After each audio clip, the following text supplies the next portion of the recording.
Buenas tardes, os damos la bienvenida a este nuevo webinar de ADES Salud y Bienestar que se emite también dentro de la iniciativa CaixaBank Talks y que hemos llamado ¿Cuánto sabes sobre el ictus? El día 29 de octubre se celebra el Día Mundial del Ictus y queremos sumarnos a la lucha contra esta enfermedad a través de nuestra iniciativa de webinars de salud. El ictus consiste en una alteración brusca de la circulación de la sangre en el cerebro que puede suceder porque se rompa o obstruya uno de los vasos que la suministra, produciendo una alteración de la función cerebral afectada. Según la OMS, esta enfermedad afecta a 15 millones de personas a nivel mundial y según la Sociedad Española de Neurología se registran unos 120.000 casos nuevos al año, por lo que es la segunda causa de muerte en general y la primera entre las mujeres. Además, también el accidente cerebrovascular o ictus es la primera causa de discapacidad a nivel nacional. Sin embargo, si controlamos los factores de riesgo, adoptando los hábitos saludables, se podrían evitar hasta el 80% de los casos. Además, es vital el saber identificar los síntomas para poder actuar lo más rápidamente posible. Como podemos ver, la repercusión del ictus en nuestra sociedad es de una gran relevancia y es por ello que hemos decidido realizar este webinar para conocer en detalle esta enfermedad, cuáles son los factores de riesgo, cómo afrontarlos, así como saber cómo identificar un caso y actuar. También hablaremos sobre cómo se aborda de forma inmediata esta enfermedad por parte de los diferentes sanitarios implicados a través del protocolo conocido como Código Ictus. Para todo ello, en esta ocasión contamos con el doctor Buenaventura Acciones. Ventura es médico especialista en neurología, jefe del Departamento de Neurología y Neurofisiología del Hospital Universitario Nuestra Señora del Rosario, director técnico de INEAMAD, el Instituto de Estudios Avanzados, y creador de la primera unidad del ictus en el ámbito privado de la sanidad. Como en webinars anteriores, vais a poder participar de dos maneras. A través del menú que tenéis disponible en la plataforma de retransmisión del webinar en la que os encontráis. Una, formulando al experto la pregunta que queráis sobre el tema de hoy. Y otra, votar clicando en la respuesta que consideréis correcta para las 4 preguntas que el ponente os va a formular. Si estáis en pantalla completa, tenéis que salir de ella para ver este menú, mientras que los asistentes de CaixaBank Talks podéis acceder a él escaneando el código QR que veis en pantalla. Y sin más dilación, comenzamos la charla cuando quieras, Ventura. Buenas tardes. Como no podía ser de otra manera, mi agradecimiento a Deslas y a la dirección médica por su confianza y también por la iniciativa en un evento de tanta trascendencia en la salud. También con todos ustedes por compartir conmigo estos momentos. ¿eh? Y por supuesto para los pacientes, que son los protagonistas supremos de todo cuanto hacemos. Hoy vamos a hablar de un tema que por su importancia no quiero que sea tasado de profecía. Todos cuantos participamos en este auditorio somos candidatos a esta Eucaristía. El ictus nos sobrevuela con su mensaje secreto, pero hoy trataremos de saber un poco más de esta patología tan frecuente, tan importante y que se trata antes de que suceda. Hablaremos del ictus y de su concepto, de los factores que lo predisponen, de cómo se previene, de cómo se diagnostica y de cómo y qué se hace con él en la urgencia médica. La definición de ictus, si cogen ustedes el diccionario de la RAE, se encontrarán que dice que es un golpe. A veces el golpeteo rítmico en que se medían los versos, pero en medicina es otra cosa. En medicina es aquello que de una manera brusca, repentina, aguda, hace que una parte del cerebro se quede sin vascularización, bien porque un tapón, un trombo, ha obstaculizado una arteria o bien porque la arteria se ha roto. Las manifestaciones clínicas estarán en función de la zona afectada, porque en el cerebro, aunque todo el cerebro actúa como un todo, hay áreas más específicas en determinadas funciones. Tengo que decir dos palabras sobre el cerebro. El cerebro es como el universo, es un órgano en expansión permanente y todo cuanto seamos capaces de decir, contar, pensar, dudar o hacer están en esos 1.300 gramos que pesa un cerebro. Fíjense ustedes, el peso del cerebro, 1.300 gramos, es el 2% del peso corporal, pero consume casi el 20% de toda la energía. ¿Y qué es la energía? La energía es lo que necesitan las células para poder ejercitarse, para poder hacer cosas.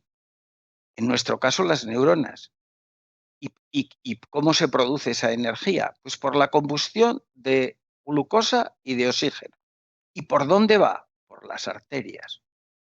Entonces, en el cerebro hay un elemento que es clave, y es que las arterias estén lo más limpias posibles para que pueda llegar la sangre a cualquiera de las partes de ese cerebro, que va a tener en el lóbulo frontal las funciones comportamentales y en la parte más posterior el movimiento, en la parte occipital está la visión, en la parte parietal la sensibilidad y en el área temporal está la audición y está el lenguaje. Y así sucesivamente en cada uno de los tramos. ¿Por qué se produce un ictus? ¿Qué puede causar un ictus? El 85% de los casos es porque una arteria se obstruye, se tapona y provoca eso que ustedes ven ahí, una zona que se queda sin riego, porque un tapón, un trombo, ha obstruido la vascularización de toda esta zona cerebral. O bien porque la arteria que riega esa zona se ha roto por un aneurisma, por una malformación o por efectos de la hipertensión. El ictus es como se ha dicho aquí, es la primera causa de muerte en mujeres en España y la segunda en la población adulta. Pero si este es un tema que no es baladí y que hay que tener muy presente, hay que decir que hay 140 casos por 100.000 habitantes y año, es decir, 60 ictus por hora en España. La prevalencia son 6.000 casos por 100.000 habitantes, muy alta. Pero el tema quizá más importante, más casi que la mortalidad, es la morbilidad. El 60%, hay morbilidad en el 60% de los supervivientes, pero en un 20% son secuelas discapacitantes graves. Es la primera causa en adultos que provoca una discapacidad y una dependencia. Y es en neurología, con la enfermedad de Alzheimer, las dos enfermedades que suscitan más dependencia de terceros para la vida diaria. Sin embargo, si ustedes leen cualquier prensa general y también la prensa médica, por supuesto, le habrán dicho que en el mundo occidental el ictus se ha reducido en frecuencia en los últimos años.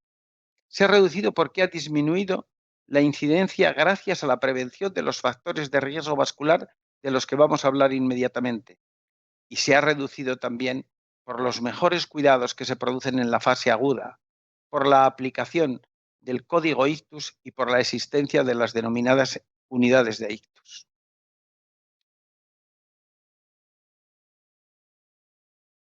El tema clave y primario en una enfermedad que se inicia brusca, repentinamente, eso es lo que significa ictus. Ictus es un latinajo que permite decirnos que es algo que se produce con inmediatez, de una manera que nunca es lenta, siempre es brusca, es un hachazo.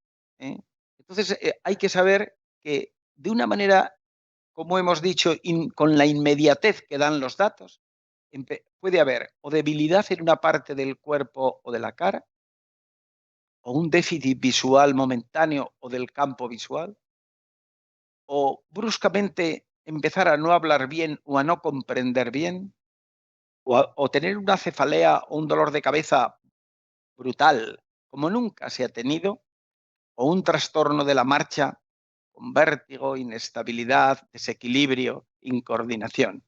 Digamos que esos son los 5 puntos cardinales donde ustedes tienen que saber diferenciar en su casa, en el trabajo o en la calle las primeras manifestaciones de alarma del ictus. Y esta diapositiva grábensela. Estos son dos imágenes mediante escáner de cómo se ve a la izquierda el ictus isquémico, esa zona negra que queda ahí del infarto, de la embolia, es el 85% de los ictus. Y vemos esta otra imagen, una imagen de extravasación de sangre de una arteria que corresponde con el 15% aproximadamente de todos los ictus.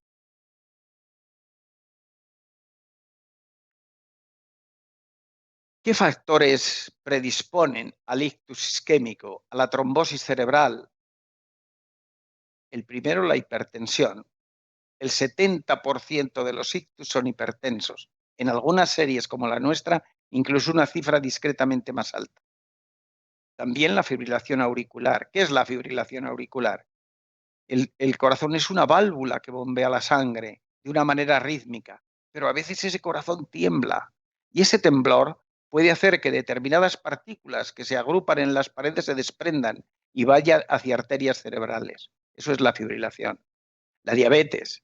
La diabetes es una enfermedad metabólica que condiciona un acúmulo de glicoproteínas y de otras sustancias en la pared de la arteria y contribuye a la formación de trombos. Lo mismo que el aumento del colesterol y de los triglicéridos.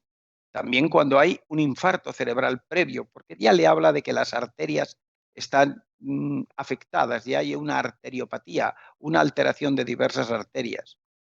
En la cardiopatía isquémica, es decir, en los infartos de miocardio que dejan zonas capaces de que el corazón tiemble, de que fibrile.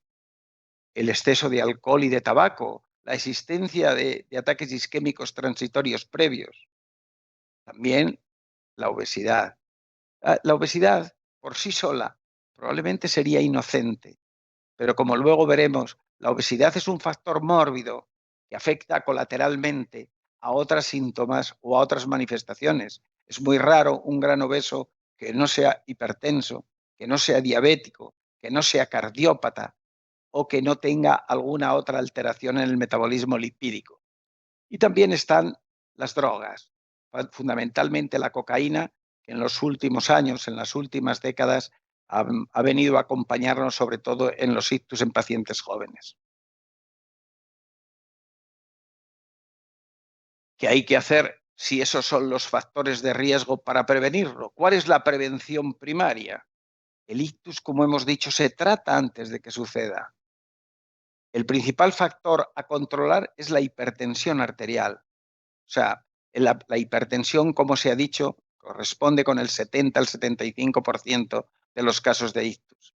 Por supuesto, la diabetes, por supuesto, el colesterol, determinadas proteínas como la homocisteína o el fibrinógeno, el alcohol en exceso, más de 50 gramos por día, el tabaco, la obesidad, la vida sedentaria, la toma de anticonceptivos en dosis desequilibradas y en determinados casos predisponentes y, como se ha dicho antes, las drogas.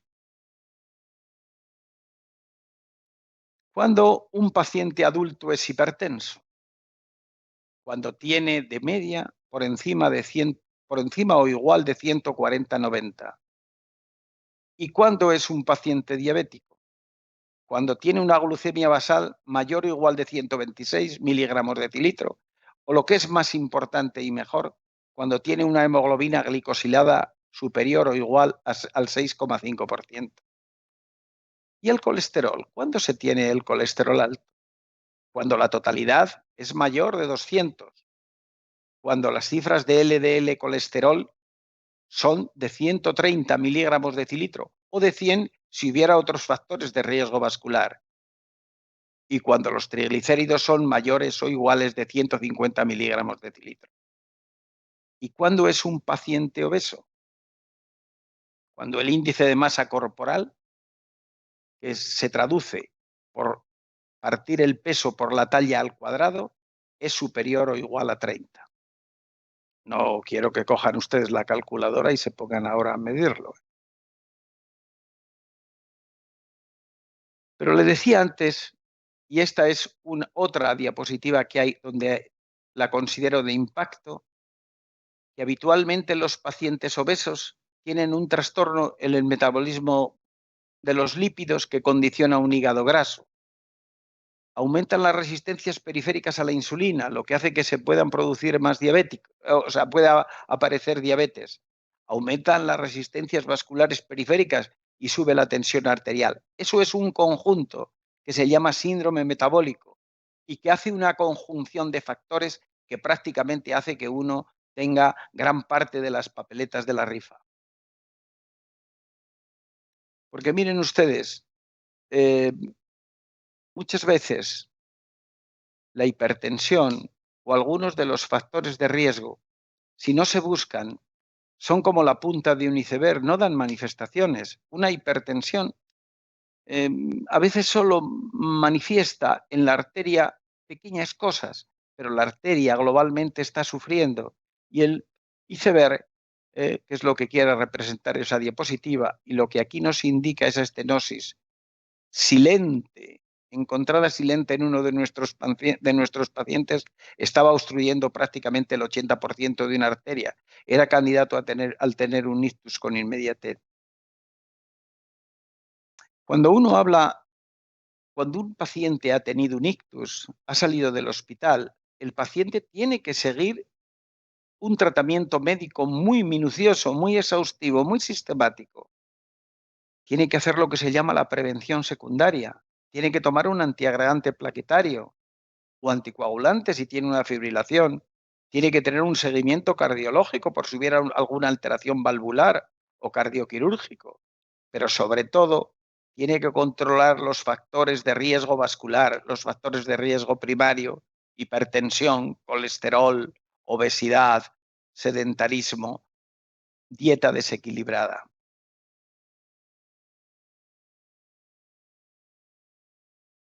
¿Y cuál es la mejor dieta que se pueda tener? Pues en la pirámide de la dieta mediterránea, el mejor estilo de vida que podamos encontrar, ¿eh? Se encuentran, lo primero, ustedes ven el ejercicio físico, las comidas que comían sus padres, comidas a ser posible cocinadas, verduras, frutas, legumbres, pescado. Subimos y ya nos encontramos con el mundo de los quesos. ¿Eh? La pirámide ya va subiendo y en los quesos ya encontramos muchas grasas. En los pescados también las hay, aunque muchas sean de las buenas grasas. Después, si seguimos más arriba, nos vamos a encontrar ya con el mundo de las grasas animales y también con el mundo de la bollería industrial. Quédense siempre con la parte inferior, ¿eh? Con el ejercicio, con el comer, haciéndole caso al Quijote, come poco y cena más poco, que el bien y el mal del cuerpo se fragua en la oficina del estómago. Eso es aplicable perfectamente a la patología en la que nos encontramos. Y huyan de la comida rápida, de lo prefabricado, de las dietas grasas, de todo lo que es bollería industrial. Los países que tienen una vida media en el mundo occidental más larga, más longeva, son los países de la cuenca mediterránea y Japón. En la cuenca mediterránea, el aceite de oliva. En el Japón, probablemente el pescado. Y cuando sucede un ictus, ¿cómo lo identificamos? ¿Qué pasa cuando va al hospital? ¿Cómo se aplica esa secuencia del código ictus? ¿Cómo hacemos? Pues lo primero, cuando llega el paciente al hospital, sabemos que ha tenido un déficit motor, un déficit sensitivo de un hemicuerpo, entonces se llama al neurólogo de guardia, que confirma que se trata de un código ictus, que un paciente tiene un previsible ictus, y entonces hace un preaviso global, como vamos a ver ahora mismo, al personal sanitario, y se prepara una cadena donde intervienen, por supuesto, intensivistas, neuroradiólogos, celadores, enfermeras, unidad de ictus, laboratorio, y es una cadena que actúa con una gran rapidez, porque el ictus requiere inmediatez, tiempo es cerebro, y la eliminación del trombo se tiene que hacer en las primeras 4 horas y media en la inmensa mayoría de los casos. En la fase diagnóstica, como se ha dicho, en el BOS de urgencia, el neurólogo hace una valoración clínica, se aproxima en lo posible a la historia, siempre con rapidez. Se le hace una analítica, se hace una puntuación del nivel de deterioro que tiene el paciente o de parálisis. Se valora si está en los criterios de inclusión o exclusión de ictus, del código ictus. Se le hace un escáner cerebral inmediato y se le hace un estudio de las arterias mediante ese escáner para ver dónde está el tapón, el trombo. y ante la sospecha de la oclusión de una arteria se recurre a una medicación que en su conjunto son activadores de una sustancia que elimina el trombo, eso se llama fibrinolisis, y se procura, se le pone y se espera un tiempo determinado, no alto, unas horas. Entonces, lo normal en muchos de los casos, sobre todo si se coge antes de las primeras 4 horas y media, el trombo se puede disolver y esa disolución hace que la circulación siga tranquilamente y vuelva a recomponer toda la circulación normal y las neuronas empiecen a actuar de una manera adecuada. Y si no somos capaces mediante el fármaco, no somos capaces de lisar el tronco, de eliminar el trombo, perdón, ¿qué se hace entonces? Entonces se hace una trombectomía. ¿Y qué es una trombectomía? Hay dos tipos. Lo primero que se hace es llegar hasta donde está el trombo y con un microcatéter de aspiración se trata de aspirar hasta sacarlo. Eso es lo ideal dentro de las trombectomías. Pero si la aspiración no es adecuada o no se puede hacer, entonces no hay más remedio que mediante un mecanismo de traspasar el trombo con otro catéter aún más pequeño y tratar luego de arrastrarlo contracorriente hasta extraerlo completamente. Y algunas veces hay que recomponerla, esa estructura vascular, para que no quede dañada con una malla especial que va por dentro de la arteria, que es un stent. Y a partir de ahí el paciente tiene que ir a la unidad de ictus y en la unidad de ictus se le va a controlar minuciosamente en cada momento, se monitoriza la tensión arterial, la situación del nivel de conciencia, o los datos que pueden aparecer bien desde el punto de vista clínico o bien desde el punto de vista psíquico, etcétera. Es decir, que se tiene en la unidad de ictus durante un tiempo determinado que puede ser entre 2 días y una semana en líneas generales. Y después hay que hacerle un seguimiento o bien hospitalizado o bien ya en consulta. Es decir, esto es así muy sintético lo que en un paciente se hace en la primera semana de un ictus en un hospital.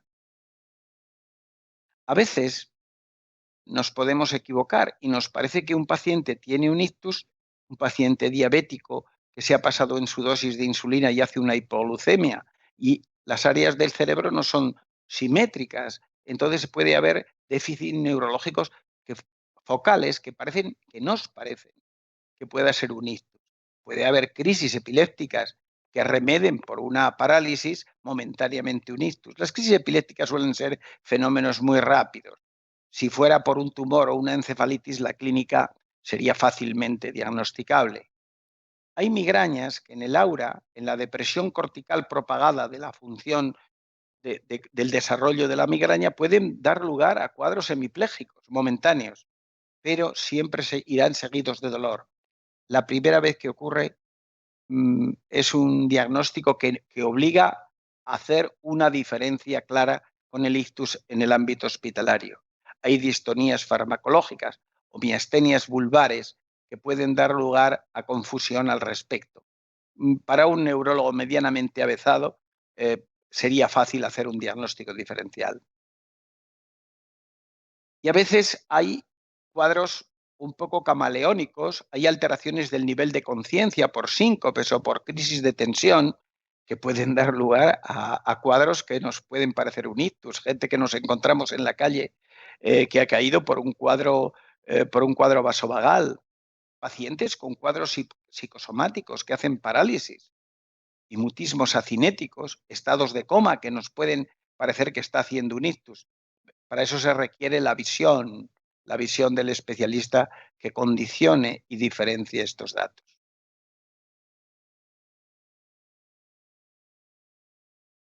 No sé si ha ido muy rápido o muy lento, pero me voy a detener en esta diapositiva de conclusiones.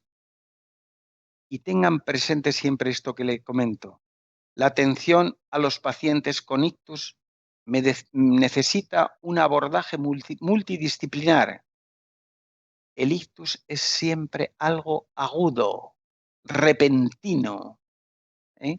Y previo al ictus, antes que suceda el ictus, debemos tratar los factores de riesgo vascular. Hay que controlarse la tensión a partir de una edad. Hay que controlarse analíticamente cada 6 meses. Hay que hacerse una analítica control. Y si acontece el ictus, no hay que quedarse en casa. No hay que tomarse una aspirina. No, hay que ir. El ictus es de una inmediatez de urgencia hospitalaria. Hay que ir a un hospital que tenga unidades de ictus para que un equipo donde intervienen neurólogos, neuroradiólogos, intensivistas, enfermeras especializadas, internistas, etcétera, compongan un grupo multidisciplinario capaz de resolver ese ictus. Y tras el ictus, después de que se ha hecho el tratamiento agudo, se tiene que hacer la prevención secundaria. Tendrá que tomar antiagregantes, tendrá que tomar anticoagulantes, tendrá que seguir controlando los factores de riesgo.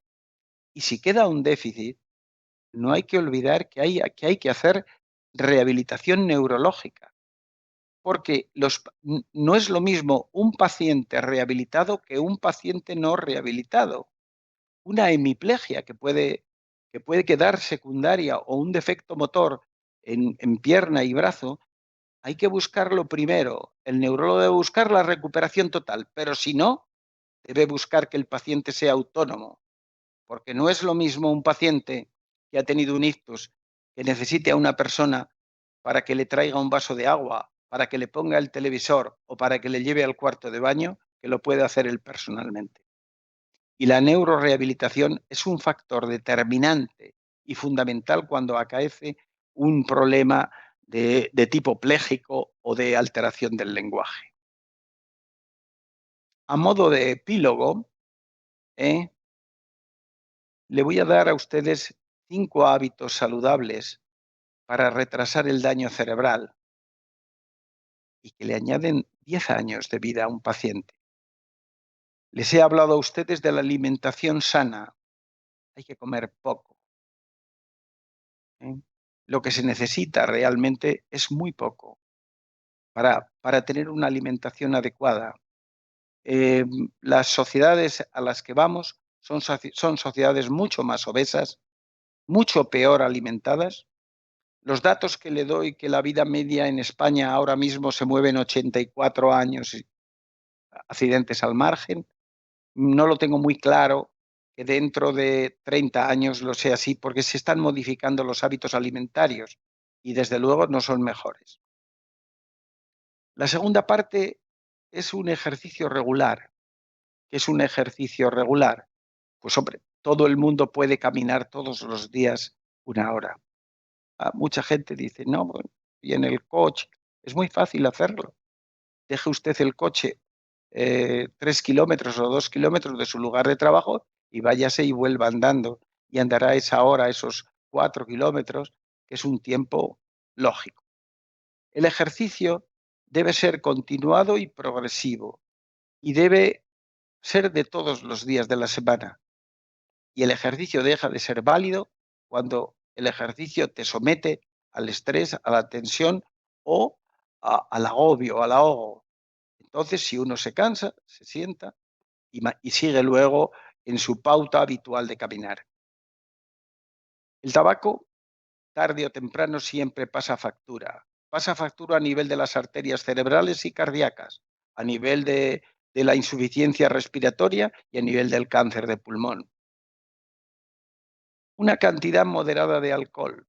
Bueno, ¿qué es una cantidad moderada de alcohol? Esto es un tema muy cultural. Hay personas o culturas. Recuerden el cine, la gente llega a casa y parece que se toma todos los días en las películas, sobre todo americanas, o aún hoy, se ve perfectamente que todo el mundo echa mano pues, del whisky, del otro whisky, etcétera, etcétera. También es un hábito muy sociológico de nuestra manera de relacionarnos, pero hay que saber que por encima de 50 gramos de alcohol todos los días, lo que vienen a ser poco más de 2 copas de vino, empieza a aparecer los efectos deletéreos que tiene este consumo. Y hay que mantener un peso óptimo. El peso óptimo es cuando los índices de masa corporal estén entre 20 y 25. Pero eso es salud. No es solo que siente bien la ropa o que uno tenga otra jerarquía corporal. No, es que el peso óptimo es un peso de flacos. Y nunca olviden ustedes el tiempo en el ictus. Cuando un ictus sucede, tiempo es cerebro. Y cuando un ictus sucede, hay que acudir con inmediatez al hospital.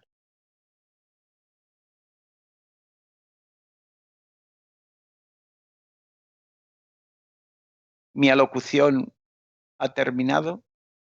¿eh? Estamos emplazados ya a la ronda de preguntas si todo está en orden.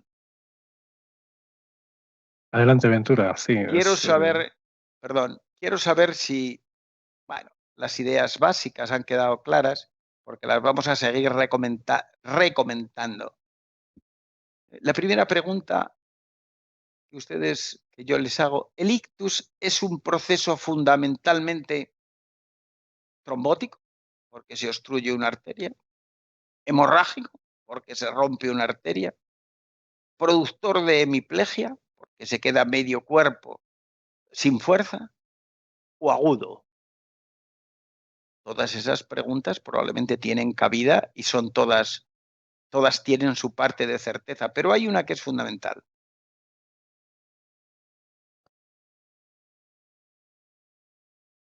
Estoy viendo ahí quiero ver las barras, quiero saber cómo se responde.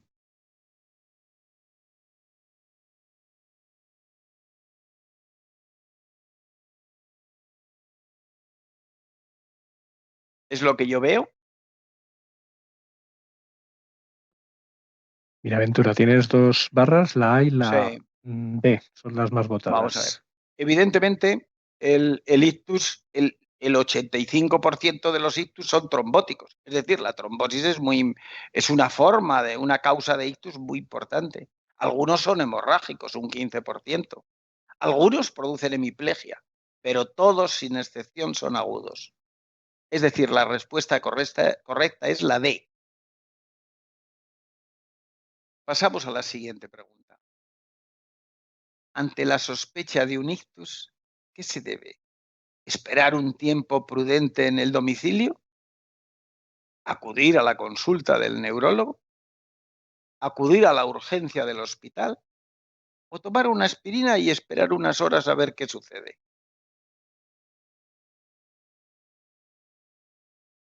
Bueno, aquí ha habido pleno.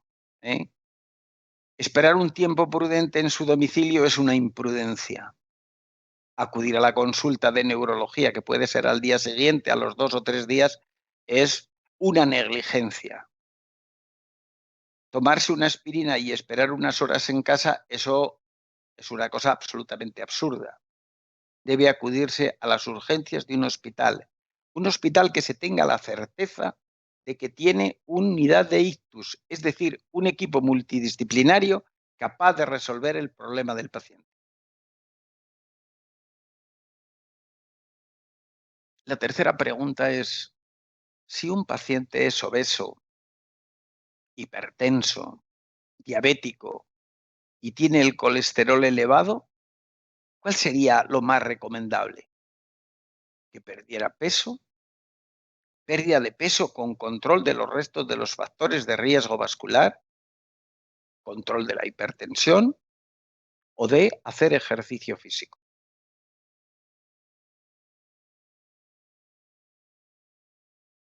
Bueno, veo que la certeza en que la pregunta clave es perder peso con controlando el resto de los factores de riesgo: hipertensión, azúcar, colesterol, cardiopatía, obesidad, etcétera. Es decir, todas las preguntas tienen algo de certeza, todas las respuestas que ponemos, las 4, tienen algo de certeza, pero hay una incontestable: la pérdida de peso con control de los factores de riesgo vascular. A la cabeza de esos factores de riesgo está la hipertensión arterial. La cuarta pregunta nos dice, ¿las unidades de ictus son importantes? A, por estar dotadas de superespecialistas en el campo del ictus. B, por tener un equipo multidisciplinar capacitado para cualquier eventualidad ante el ictus. C, disponer de una resonancia magnética funcional o de altas capacidades. D, tener un importante servicio de medicina interna. Todo lo que está aquí puesto es importante, evidentemente, pero hay una que prevalece. Efectivamente, las personas que nos están escuchando han valorado la pregunta B como correcta, que es lo lógico, porque hemos dicho que es una cadena multidisciplinar donde desde el neurólogo, pasando por enfermería especializada, laboratorio, neuroradiología intervencionista, neuroradiología diagnóstica, etcétera, compongan un todo, una cadena que tiene que resolver en unas horas el proceder del paciente. Porque el ictus es por encima de todo, no lo olviden, una urgencia médica, una urgencia clínica. El ictus hay que detectarlo en el trabajo, en el domicilio, en la calle, donde sea. Y una vez que se detecta, hay que ponerse en marcha y llegar lo antes posible al hospital. Y en el hospital se pondrá en marcha esa cadena de la que hemos hablado, ese equipo multidisciplinar que dará respuesta en lo posible al paciente. La mayoría de las veces lo va a dar y a veces quedan deficiencias o déficit y hay que recurrir a una prevención secundaria y a un tratamiento inmediato en la que no olviden que tiene que haber una neurorehabilitación específica.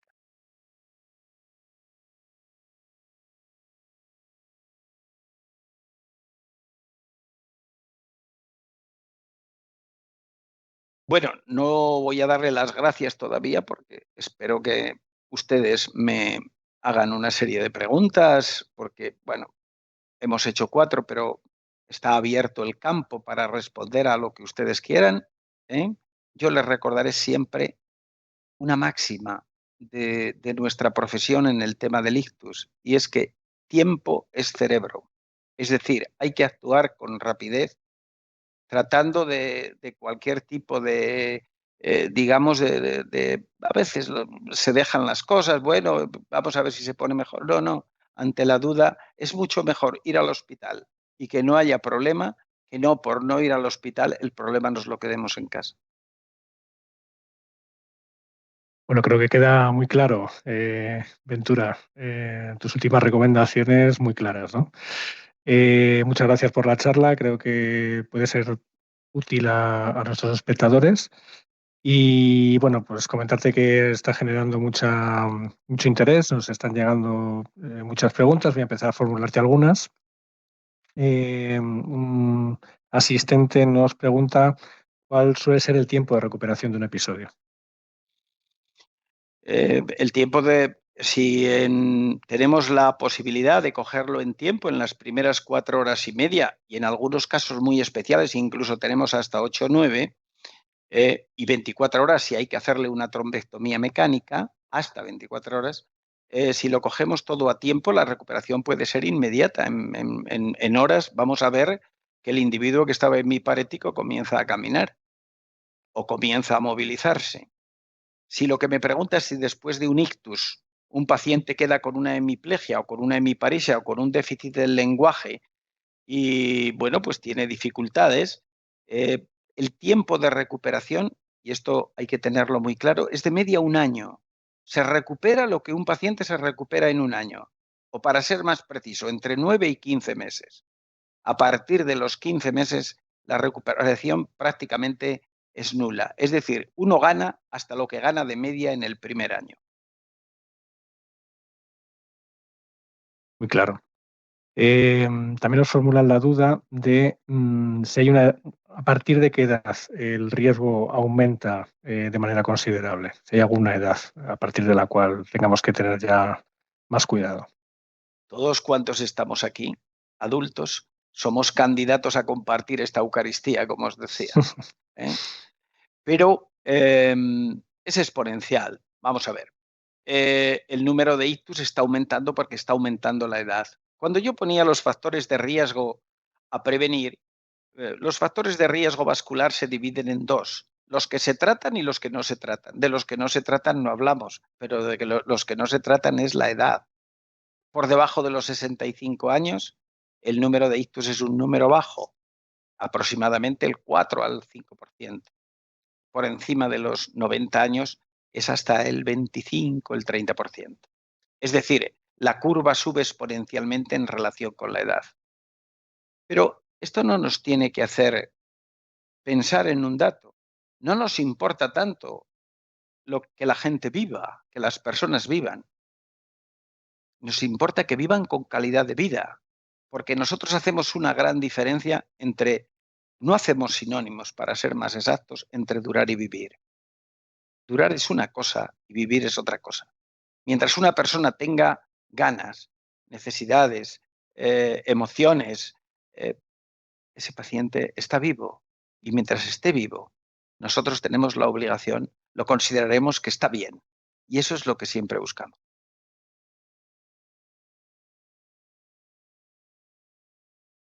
Otra cuestión que nos preguntan es la de que si el ictus puede estar relacionado con pérdidas de memoria similares a las del Alzheimer. O sea, ¿cómo poder diferenciar una cosa de otra?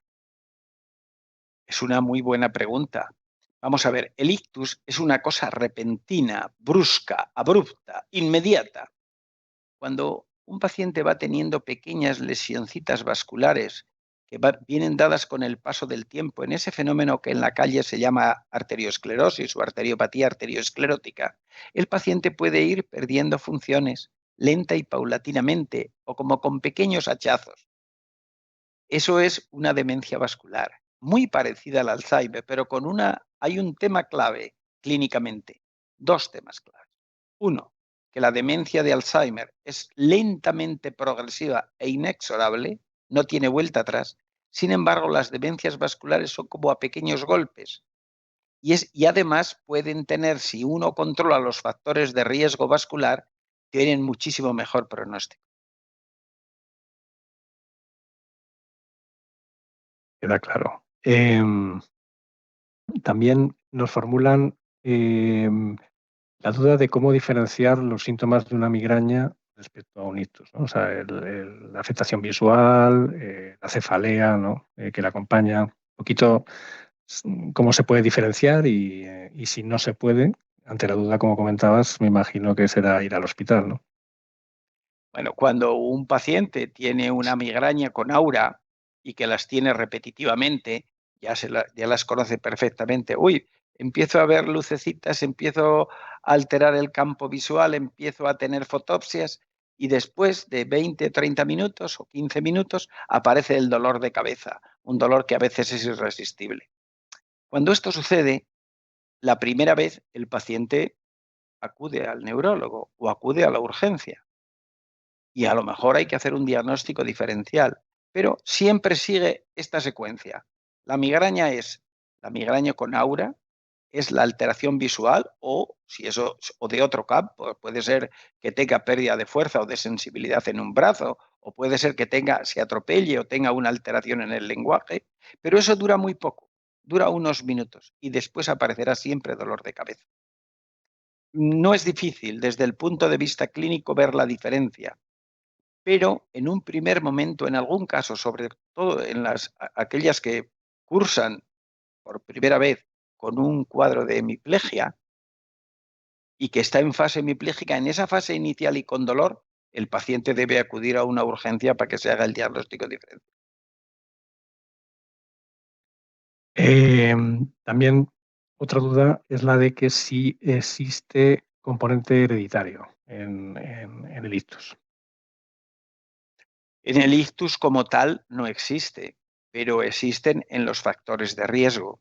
Hay familias de hipertensos, hay familias de diabéticos, hay familias con cifras de grasas en sangre altas. Es decir, hay familias que son capaces de heredar los factores de riesgo vascular. Entonces, eso añade un elemento más, y es que esas personas tienen que estar particularmente activas para controlar esos factores de riesgo, controlarse su tensión más de lo normal, controlarse el azúcar más de lo normal, controlarse la tensión, controlarse el colesterol más de lo normal. Pero lo que se heredan, cuando se heredan, son los factores de riesgo vascular, no los factores de tipo de el ictus como tal no es hereditario. Y luego hay un componente social o sociofamiliar que hay que tener presente. Hay familias de obesos, pero no porque sean obesos en el sentido estricto hereditario, sino porque es en el sentido cotidiano de todos los días. Pues familias pues, que se habitúan desde pequeños a mal comer o a comer mucho. Lo vienen padeciendo, sufriendo desde que son pequeños y ya se ha hecho un hábito, es una transgresión permanente de la conducta. Y también en el hábito social del alcohol, del tabaco, etcétera, eso está ahí encima de la mesa. Ahora se fuma menos, ¿eh? Pero creo que se bebe más. Un espectador también nos refiere que en el caso de que haya una trombosis venosa profunda, no lo dice así, ¿no? Pero dice un trombo en una de las venas de la pierna que haya subido al pulmón, si eso puede finalizar en un ictus, o son cosas distintas.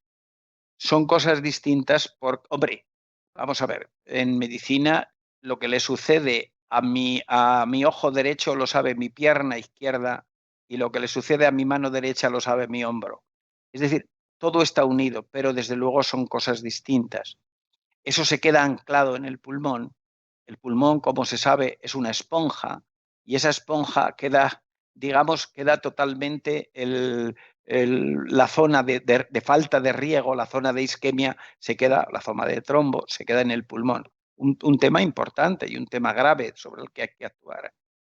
Si hay una persona que tiene ya una edad o que tiene ya una vascularización pobre y oxigena menos por haber tenido una trombosis, podría hacer secundariamente un ictus, pero no porque la secuencia sería de manera indirecta, pero no porque la secuencia directa que el trombo que tuvo en la pierna lo tenga en el pulmón y vaya al cerebro. Nos pide un espectador si podemos profundizar un poquito más o por lo menos dar más detalles de los síntomas y signos de alarma. Parece que Sí. le gustaría que incidiéramos un poquito más en esto. Bueno, los síntomas de alarma son básicamente 5. El primero es un fenómeno, siempre todos tienen que empezar igual, y es que son agudos, repentinos, bruscos, como un hachazo. El primero es la parte motora. Un individuo que tiene una asimetría de la cara, pierde fuerza, se le cae un lado de la cara de manera repentina o pierde fuerza en un brazo o en una pierna o en los dos, siempre del mismo lado, claro. Lo que sucede en mi hemisferio cerebral derecho le compete a mi cuerpo izquierdo y viceversa. Entonces, el primero es el motor. El segundo es la alteración del lenguaje. Un paciente que normalmente está normal y de repente empieza a trastabillarse, a no ser capaz de hablar o a no ser capaz de entender. El tercero es que aparezca un dolor de cabeza repentino, brusco, diferente a todos, generalmente por estallido de una arteria. Se llena la cabeza de sangre, se produce un edema y se produce un dolor probablemente como no hay dolor alguno. El cuarto es una alteración momentánea de campo visual o de la visión. Estoy tan tranquilo y de repente no veo. ¿Qué me pasa? Pero bruscamente, ¿qué me está sucediendo? Y no veo una zona de mi campo corporal. Y el quinto es cuando una persona estando normal de repente pues empieza a dar tropiezos, a estar desequilibrado, a caerse o lateralizarse sobre alguno de los lados.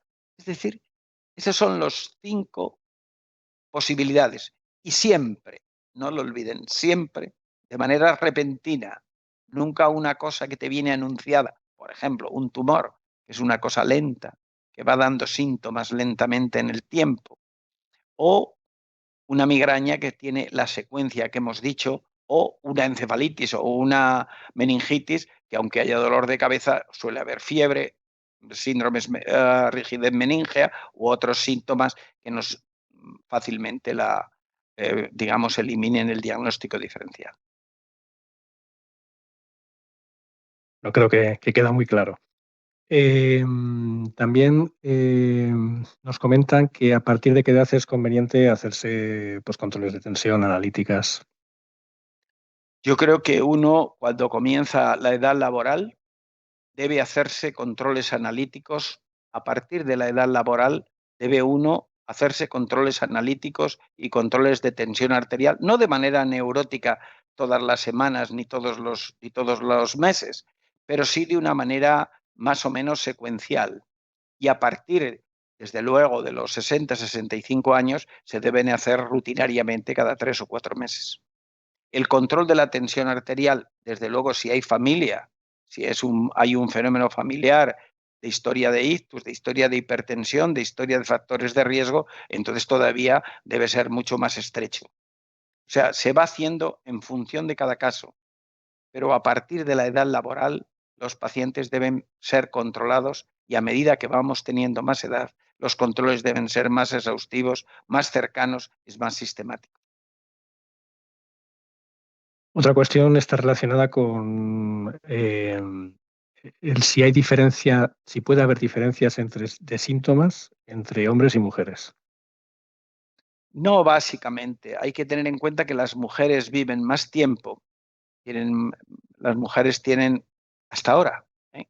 Veremos a ver lo que dicen las futuras generaciones, pero las mujeres viven más tiempo que los hombres. Por tanto, los síntomas son los mismos. Lo que pasa es que eh, hay más ictus en mujeres que hombres, pero por una razón, porque viven más tiempo y ya hemos dicho que el factor de riesgo de los no controlables más importante es la edad. Pero la sintomatología es exactamente la misma. Las pequeñas variaciones que puede haber entre hombres y mujeres jóvenes están en factores sociales, en la toma de anovulatorios, que en algunas personas mal controlados puede haber algún tipo de problema, sobre todo en familias proclives y que tengan otros factores de riesgo, pero en general la clínica es exactamente la misma. Tenemos también una persona cuya abuela y madre sufrieron un ictus y entonces pregunta si debería hacerse algunas pruebas o a qué médico tendría que dirigirse. Bueno, habría que ver si ese ictus es un ictus trombótico o es un ictus hemorrágico. Hay algunas familias raras que tienen aneurismas cerebrales, es decir, dilataciones o malformaciones de arterias que sangran. Pero lo más normal, lo más frecuente, es que los pacientes que han sido, su abuela ha tenido un ictus, su madre ha tenido un ictus y a lo mejor algún familiar más, cosa no infrecuente, porque el ictus es una cosa frecuente, como hemos visto en los datos estadísticos, generalmente que son los factores de riesgo determinantes aquellos que los condicionan. Lo que se hereda es o se puede heredar es la hipertensión, la hipercolesterolemia, la diabetes. Se hereda o se heredan también las condiciones que la favorecen, como es el ámbito social, la obesidad, las comidas inadecuadas, etcétera. Es ahí donde está en los factores de riesgo, donde está la gran capacidad que tiene, entre comillas, la herencia para mostrarnos su cara negativa, como puede ser en un caso de ictus. Se nos acaba el tiempo, Ventura. Te voy a formular la última pregunta ya. Tenemos también una duda acerca de el ictus hemorrágico y aneurismas, o sea, la relación entre los aneurismas y el ictus hemorrágico y la prevalencia y posibilidad de que se repita un episodio en esta situación. Los aneurismas cerebrales, las hemorragias producidas por aneurismas ocurren fundamentalmente en pacientes hipertensos. La hipertensión la sangre no va plácidamente como por un río plácido en las arterias, va con cierta presión. Entonces, en las bifurcaciones de las arterias choca y en ese choque va rompiendo lenta y paulatinamente en el tiempo en los pacientes hipertensos, va rompiendo las distintas capas de la arteria hasta que termina dejándola en la última, en la serosa, y un día esa se rompe y provoca la hemorragia cerebral. La inmensa mayoría de los sangrados cerebrales de los ictus hemorrágicos ocurren en hipertensos por microaneurismas, los denominados aneurismas de Charcot. Puede haber que haya aneurismas genéticos, que los que ya se nace uno por una malformación de una arteria que sale dilatada, que sale globulosa, que sale de mala calidad la pared arterial, y el paciente pueda tener eso se puede romper y puede tener una hemorragia, efectivamente. Pero la causa primera de sangrados cerebrales son en los microaneurismas de los hipertensos, y concretamente en un territorio concreto, en la arteria cerebral media, y dentro de esos en unas arterias que hacen un ángulo, que son las arterias perforantes, porque precisamente en esa angulación es el punto de máximo choque. Pues no, aquí nos tenemos que quedar, Ventura. No tenemos ya más tiempo. Te agradezco muchísimo la exposición tan clara que has hecho, el tiempo que nos has dedicado y, bueno, pues lo importante, ¿no?, de esta temática que esperemos haya sido útil a nuestros espectadores. No sé si quieres despedirte de alguna manera, comentar algo. Bueno, quiero comentar que hemos hablado de una manera un tanto constreñida por el tiempo, un tema que nos hubiera gustado ser mucho más divertidos y quizá incluso mucho más expansivos, pero bueno, si han quedado, no me importa tanto lo que se ha dicho, si ha sido eficaz lo que se ha dicho. Y basta, es mejor 4 ideas claras que 400 confusas. Entonces, si ha sido de su utilidad, yo me sentiré totalmente agraciado, y además les doy a todos las gracias por estar ahí, por escucharme, por haber tenido la paciencia de que a lo mejor en algún momento por circunscribirme al tiempo ha sido atropellado. Se lo agradezco a Desla, se lo agradezco a ustedes y sobre todo siempre se lo dedico a los pacientes. Pues muchísimas gracias, Ventura. Esperemos verte por aquí en próximas ocasiones. Eh, a todos nuestros espectadores, bueno, pues agradeceros que siempre vuestra asistencia a este webinar. Esperamos, como comentábamos antes, que os haya sido práctico. Todos aquellos que contáis con seguros de salud de Adesla, si estáis interesados en cómo preservar y mejorar vuestra salud, os invitamos a entrar en nuestra plataforma Adesla Salud y Bienestar vía aplicación móvil o web, donde vais a poder encontrar, entre otros servicios, planes digitales de salud o servicios de orientación médica, entre otros. Además, en estos días vais a recibir un email con un link donde vais a poder volver a ver el webinar y en el que vais a poder visualizar también todas las charlas que hemos ido impartiendo hasta ahora. También una breve encuesta que os animo a realizar para que podamos conocer vuestros intereses en futuros contenidos y un link a una página que hemos diseñado incluyendo información de interés sobre el ictus. Y sin otro particular, os emplazo al siguiente webinar en el que estamos trabajando, que tratará sobre cómo detectar a tiempo los problemas psicoemocionales en los niños y adolescentes. Muchas gracias y pasad una buena tarde.